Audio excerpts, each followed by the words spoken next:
வணக்கம். திருப்பம் தரும் திருக்கோயில்கள் அப்படிங்கிற வகையில ஒரு கோயில பத்தி நம்ம இன்னைக்கு சிந்திக்க போறோம். அண்மையில நான் போயிட்டு வந்த கோயில், அத பத்தி நேயர்களுக்கு சொல்லலாம் அப்படிங்கிறதுக்காக இந்த பதிவை பயன்படுத்திக்கிறேன். இந்த ஊர்ல எவ்வளவு சிறப்பு இருக்குன்னு கேளுங்களேன். இந்த ஊர் எல்லைக்குள்ள ஆலமரங்களுடைய விழுது கீழ மண்ல படுவதில்லை. அகத்திப்பூ மரம் இருக்கு. அதுல மொக்கு வருது. அது விரிய போகிற நேரத்துல அது விரியாம அப்படியே போயிடுது. அகத்திப்பூ பூப்பதில்லை. அதே மாதிரி இந்த ஊர் எல்லைக்குள்ள யாரையும் பாம்பு தீண்டுவதில்லை. பாம்பு மட்டும் இல்ல, பாம்பு, தேளு, பூரான் போன விஷ ஜந்துக்கள் யாரையும் கொத்துவதில்லை, தொடர்தில்லை. அப்படி அது தீண்டினாலும் யாரும் சாவதில்லை. அப்பேற்பட்ட ஒரு தலமாக விளங்கக்கூடிய ஒரு ஊர் எதுன்னு கேட்டா திருப்பாம்புபுரம். எதற்காக இந்த கோயில்? ராகு கேது பரிகார ஸ்தலமாக விளங்குகிறது இந்த தலம். இப்ப சீக்கிரமா ராகுகேது பயிற்சி வருகிறது. அதுக்காக போகிறவர்கள் அங்க போகலாம். ராகுகேது பயிற்சிக்காக மட்டும் போகணுங்கிற அவசியம் இல்லை. அந்த கோயில் அவ்வளவு பழமையான கோயில். எவ்வளவு சார் பழமையானது அப்படின்னு கேட்டா 5 பஞ்சபூத தலங்கள் இருக்கு. நிலம், நீர், காற்று, ஆகாயம், நெருப்புன்னு சொல்லி ஒவ்வொரு தலத்திற்கும் ஒவ்வொரு பூதம் அப்படின்னு வச்சிருக்கிறோம். அந்த வகையில திருவண்ணாமலை நெருப்புக்குரிய திருத்தலம். இந்த திருவண்ணாமலை தோன்றுவதற்கு முன்பாகவே தோன்றிய ஒரு தலம் அப்படின்னா திருப்பாம்புபுரம் அப்படிங்கிற தலம். ஏன்னா அங்க லிங்கோத்பவர் அப்படின்னு சொல்லக்கூடிய அண்ணாமலையார் இல்லை. சிவன் கோயிலுக்கு பின்னாடி நீங்க போய் பார்த்தீங்கன்னா சிவனுக்கு பேக் சைடு அண்ணாமலையார்னு சொல்லி லிங்கோத்பவர் வச்சிருப்பாங்க. ஆனா அந்த கோயில் லிங்கோத்பவர் இல்லை. ஏன்னா லிங்கோத்பவ மூர்த்தமே இல்லாத காரணத்தால் அந்த தலம் அண்ணாமலையார் கோயில் தோன்றுவதற்கு முன்பே, திருவண்ணாமலை தோன்றுவதற்கு முன்பே தோன்றிய தலம் அப்படின்னு சொல்லி பெரியவங்க சொல்றாங்க. அதுக்கப்புறம் அந்த ஊருக்குள்ள என்ன சிறப்புன்னு கேட்டா இன்னைக்கும் அந்த சிவபெருமானை அல்லது அம்பாளை வழிபாடு செய்வதற்கு நாகங்கள் வந்து போவதாக சொல்கிறார்கள். இப்ப கூட்டம் அதிகமாகிற காரணத்தால் கொஞ்சம் நாகங்கள் குறைவாக வருகிறது என்று அங்க இருக்கக்கூடிய பக்த பெருமக்கள், அங்க இருக்கக்கூடிய அர்ச்சகர்கள் சொல்றாங்க. அவ்வளவு எழில் கொஞ்சக்கூடிய அற்புதமான தலம் எங்க இருக்கு அப்படின்னு கேட்டா திருவாரூர் மாவட்டத்துல இருக்கு.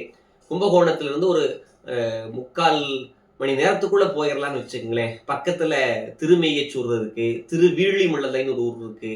அவ்வளவு சிறப்பான தலங்கள். அந்த தலத்துக்கெல்லாம் போயிட்டு வந்தேன். அதெல்லாம் அடுத்தடுத்த பதிவுகள் உங்களுக்கு சொல்றேன்னு வச்சுக்கோங்களேன். அந்த தலத்துல என்ன சிறப்புன்னு கேட்டா 8 வகையான நாகங்கள், கார்கோடகன், சங்கபாலன் அப்படின்னு எத்தனையோ பாம்பு, அனந்தன் எல்லாம் சொல்றாங்க. 8 நாகங்களும் சிவபெருமானை வழிபாடு செய்த தலம் அப்படின்னு சொன்னா திருப்பாம்புபுரம். இது ராகுகேது பரிகார ஸ்தலம்னு சொல்றாங்க. அதையும் தாண்டி ஒரே சிலா ரூபமாக ராகுவும் கேதுவும் இருக்கக்கூடிய ஒரே தலம் இந்த திருப்பாம்புபுரம் தலம் தான். மற்ற தலங்கள்லாம் அப்படியான்னு கேட்டா ராகுக்கு தனியா மூர்த்தி இருக்கும், கேதுக்கு தனியா சிலை இருக்கும். ஆனா இங்க அப்படி ரெண்டுமே ஒன்றாக இருக்கிறார்கள். இந்த ஜாதகத்துல ராகு கேதுவின் காரணமாக யாருக்காவது குழந்தை தாமதமாகுது, திருமணம் தாமதமாகிறது, தொழில் தடையா இருக்கு அப்படின்னு சொன்னா இந்த கோயில்ல ராகு காலத்துல பரிகாரம் பண்றாங்க. ஒரு 200 ரூபாயோ 300 ரூபாய் வாங்குறாங்க. அதுக்கு முறையாக பூஜை பண்றாங்க. அர்ச்சகர்கள் மனமாற வழிபாடு செய்கிறார்கள்.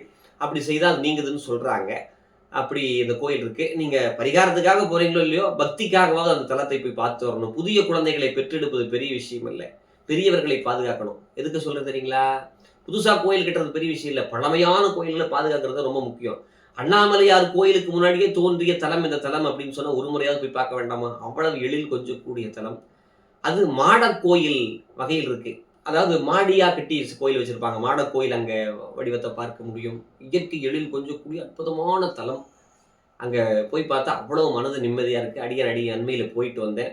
இந்த கோவில்ல திருஞான சம்பந்தர், திருநாவுக்கரசர், சுந்தர் இவங்கெல்லாம் பாடி இருக்கிறாங்க. அப்படி மூவர் பெருமக்களால் பாடல் பெற்ற அற்புதமான தலம் இந்த தலம். இந்த கோயிலுக்கு போனீங்கன்னா பக்கத்துல திருமயிச்சூர் லலிதாம்பிகை கோயிலுக்கு போயிட்டு வாங்க. திருவெளிமலையில வீழிநாதர் திருமணத்திற்கான தலம், பொருளாதாரத்திற்கான தலமாக விளங்குறதுக்கு போகலாம்.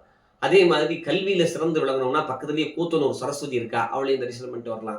அப்படி திருவாரூர் மாவட்டத்தில் இருக்கக்கூடிய திருப்பாம்புபுரம் அப்படிங்கிற சுவாமி சேஷமுரீஸ்வரர் நாகநாத சுவாமின்னு சுவாமிக்கு பேர் சொல்றாங்க.